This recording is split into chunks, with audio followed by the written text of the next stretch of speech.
Hi everyone, this is Kay. Welcome back to my channel, Papercraft with Kay. Thank you so much for joining me today.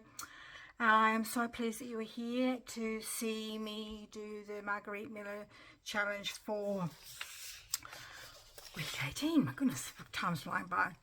I want to say thank you very much for all those people that are commenting on my channel. That is so important for people to grow their channels, and more comments would be really appreciated, and please give me the thumbs up as well. That'd be wonderful. Wonderful, lots of wonderfuls there, sorry. Week 18, Margarete Miller has got her prompts are in the her Etsy shop, which I'll put the links down below, and you don't have to worry about when you start. You can join anytime. I think I joined in October last year, and I didn't do it on YouTube last year, just did it for myself. I've only done a YouTube channel this year. So we're up to 18, which is an open-ended one. We've had a few this year. This is the second one. It says, find a special photo that you can serve as the focus of your collage. Look for additional papers that can enhance what you see in the photo. Well, I've had this photograph for a while, and it's just sort of sitting there in the cupboard. I thought I could use it. This is, I hope it's not too glary, sorry if it is. This is Mountain Ash. This is the town where I was born in South Wales. It's a coal mining town, and my mum and dad tell me this is the street we used to live in here. So we're quite close to the mountains, and I came to Australia when I was 7. So this is I've got this enlarged in a frame hanging on a wall in the hallway. So I thought we could use that photograph because it's where I was born, and I lived there for the first 7 years of my life, and it's where most of my family lived for a very, very long time. So I've still got family that live there, so it's still got very close connections to me. My grandparents have all died, but I've still got aunts and uncles that live here, so I've still got special ties to this place. And because it was a coal mining place, I found this is called a pit head, and this was at the top of the pit, and is where they used to use the lifts to go down by using this there. So I thought I could put that there. And this is another view of the pit head from a different angle. So I thought I could put that one on the collage side, that side. I might actually just even cut that bit out there so you can still see it a bit. One of the things they used to have was a lantern, and even though they had, when my dad wasn't a coal miner, but he was an electrician who worked down the coal mine, they had the torches on their helmets, on the front of their helmets, but they did sometimes just still use torches because it gave an indication, lanterns. It gave an indication of if the lantern went, if the flame went out in the lantern, then you were in a bit of spot of bother, because that meant there was no oxygen around, so you needed to get out of there pretty quick smart. So I've actually got a replica of a lantern that my dad gave me. So there was 2 of them, and my mum and dad recently gave one to my sister and one to me, so we've got them here. So I've got 2 lanterns. So I think I'm just going to cut that out because it's just going to be too big.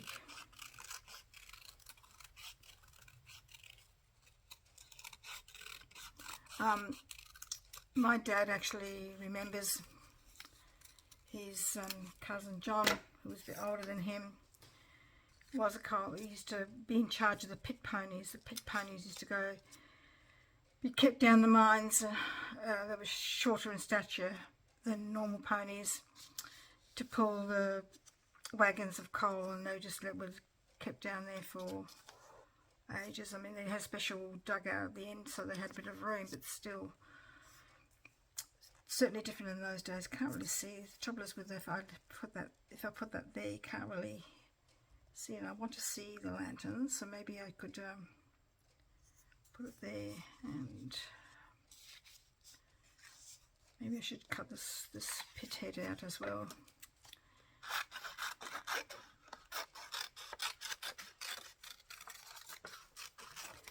If I'm in Australia, so the only mine I've actually been down was when we went to Bendigo, which was a gold mining town in the early days of Australia, so in Victoria. So we went down the mine with the girls when they were a lot younger. So, but my dad did when we went back to Wales for a holiday when I was in 4th year high school. My dad organised a visit with some friends of the mine, and he took his cousins down there, and they said, oh, they didn't like it because the ceilings were quite low in some places. The reason why I've got a clock also is that because the siren used to go off at the end of the shift and the beginning of the shift, so I just put a clock there as well for that, because it was, you know, everything, the shifts was running by the clock. I know that it says papers to enhance what you see in the photograph. You can't actually see any of the pit heads in this photograph, but to me, I'm not putting my hands on my chest here, you can't see that, sorry. To me, because coal mining was such an essential part of a lot of places in South Wales, and sadly enough, across the other side of the mountain, I'm not too sure with this mountain or that mountain, there was a terrible slag heap slip which went through the school and killed loads of all the children in a place called Aberfan. It's spelt Aberfan, but in Welsh speaking we don't say the F sound, we say the sound instead. So I remember being quite we were in Australia at that time, and I can remember how saddened we were, how awful it was that we had done that, because I just didn't think about, you know, where they put these things, you know, these slag heaps, and you know, and I remember this road being built on top of the slag heap. So when my husband and I were married, we actually went back just the tour, went back to Wales, just the tours to see family. And we were driving along, and he said to me, why is the size of the road smoking? I said, because we're driving on top of the slag heaps, and the road was built on top of the slag heaps. And he said, oh, okay. So you know, it was, I mean, they have done a lot of revegetation, because there was obviously called mountain ash because there's a lot of ash trees, and they were all, a lot of them were chopped down to make pit props, the props being that they were used to hold up the walls and the ceiling, so they didn't help, so to make sure that try and help collapse, but obviously you couldn't help collapse it sometimes. So it was not and I think in some countries there's still a lot of people die from coal mining because practices are not all that safe.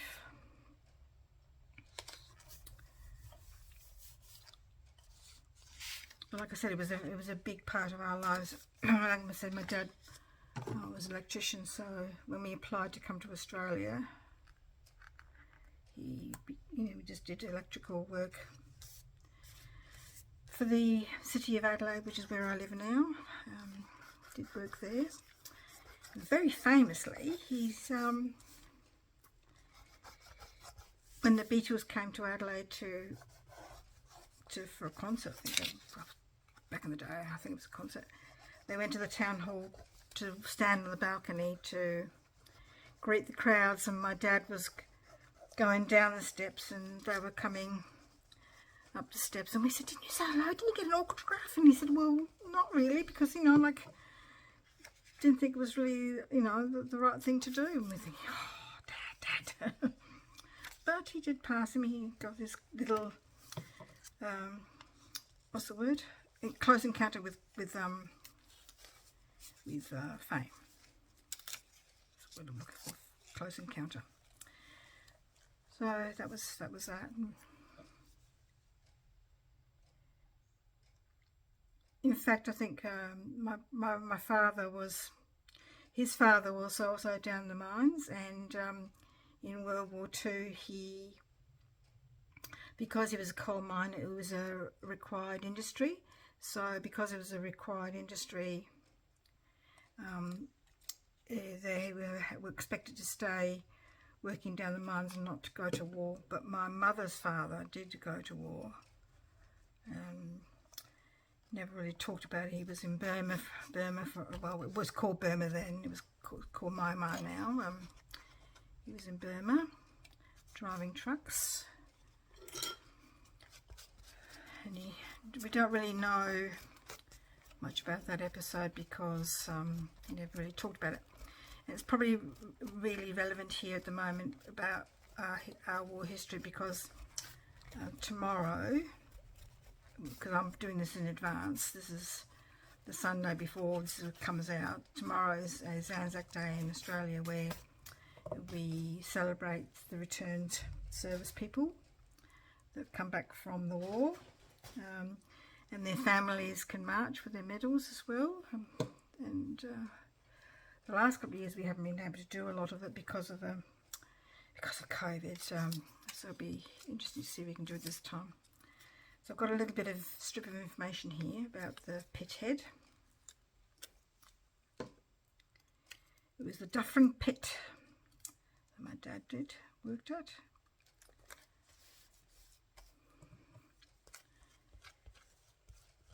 Dufferin, we can say the F sound for Dufferin because there's a double F for Dufferin. Dufferin was, if it was double F, it was a F sound, and if it was one F, it was a V sound. So I don't really know a lot of Welsh. I know how to count to 10 and in Welsh, and I know a few colours, but apart from that I don't know much at all really. So that's a bit of information about that particular pit head. I would like to put that, I think I might put this lantern somewhere else. I don't know.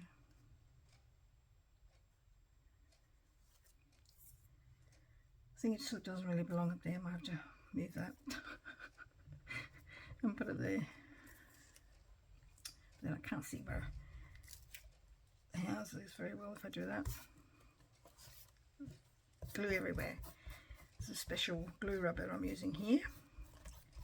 Works wonders, but you have to use it straight away, because if you leave it too long it just doesn't work as effectively. Perhaps I should have used a red for the lanterns, but or gold. Maybe I should use gold, because the one I've got is a brass lantern. I think my dad said that in reality they were black, and I think that's why I've chosen black. I'll have to ask him again.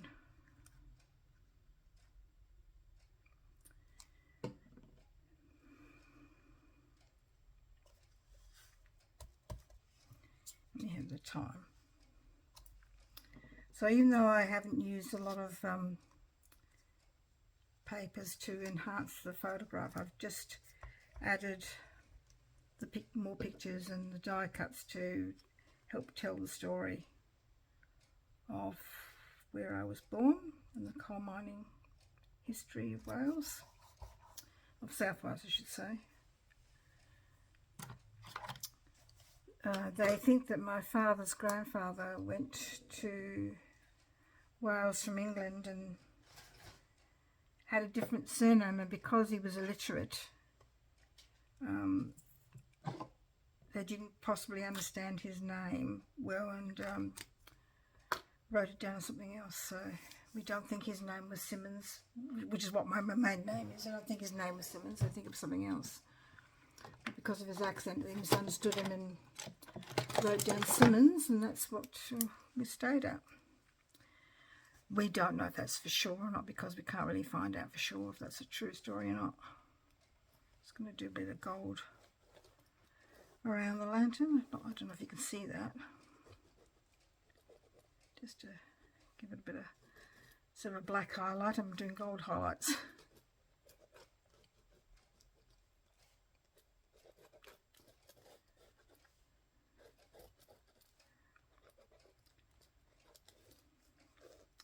when my and Tony and I, Tony might be my husband, when I went to Western Australia, we went to Kalgoorlie on the way back home from our trip, and we'd been to lots of places in the southwest of Western Australia, and our last stop being Fremantle, and we drove from Perth to Kalgoorlie, and Kalgoorlie is a gold mining town, and it's the biggest hole in the ground I think I've ever seen, and the big huge trucks that carry all the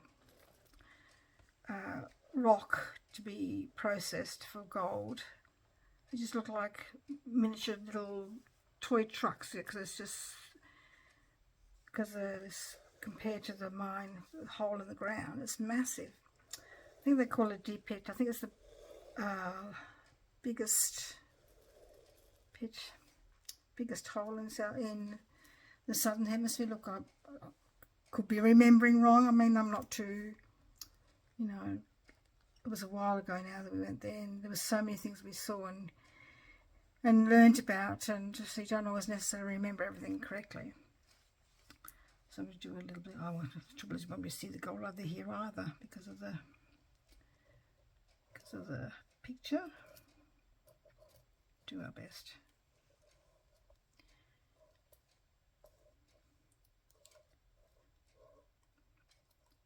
So that was really interesting. I think we stood there for ages watching these trucks.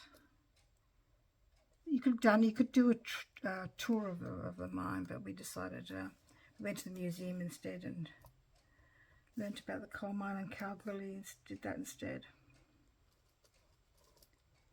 It was really hot. The Kalgoorlie is really interesting because the buildings they have there, they've got massive verandas. I've never seen anything quite like it, because obviously to help keep it cool. And we went to this place for lunch, and it was warm, quite warm outside, but inside it was just beautiful because of this huge verandas, and they had some fans going. It was lovely, really lovely. This is why I don't understand why all of a sudden in Australia we've gone away from houses with verandas. I think it's because of land is so expensive and verandas take up room. It's a shame, because they are so effective in keeping out the heat.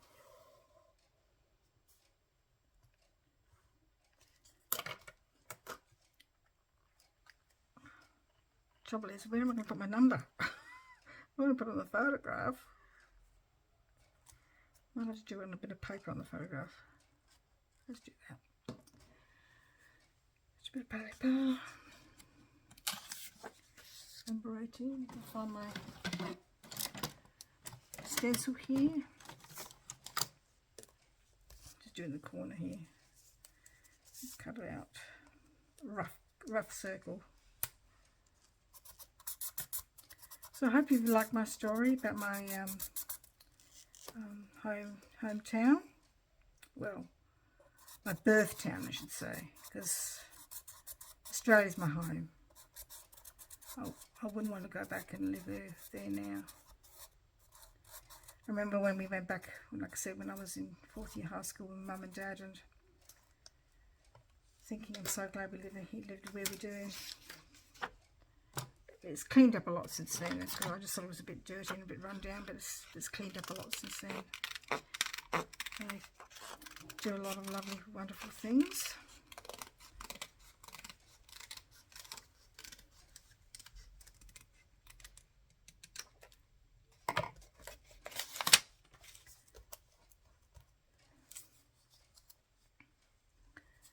Perfect.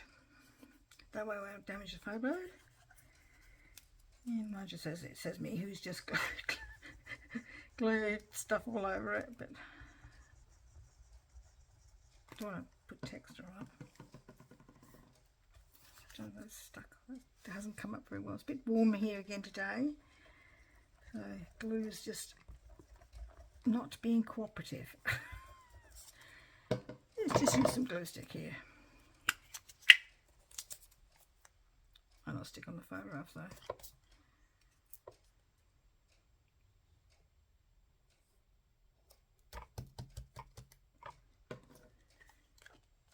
Okay, so I've got my special photograph as my focus for the collage, and I've added some things on it to help tell the story, and I really hope you like it, because I'm quite happy with the way it turned out, because it really reflects the heritage of that photograph and my birth town. Please give me the thumbs up, make a comment, please make a comment, that'd be wonderful, and subscribe if you want to see you next time. Thank you so much for joining me today. Bye bye.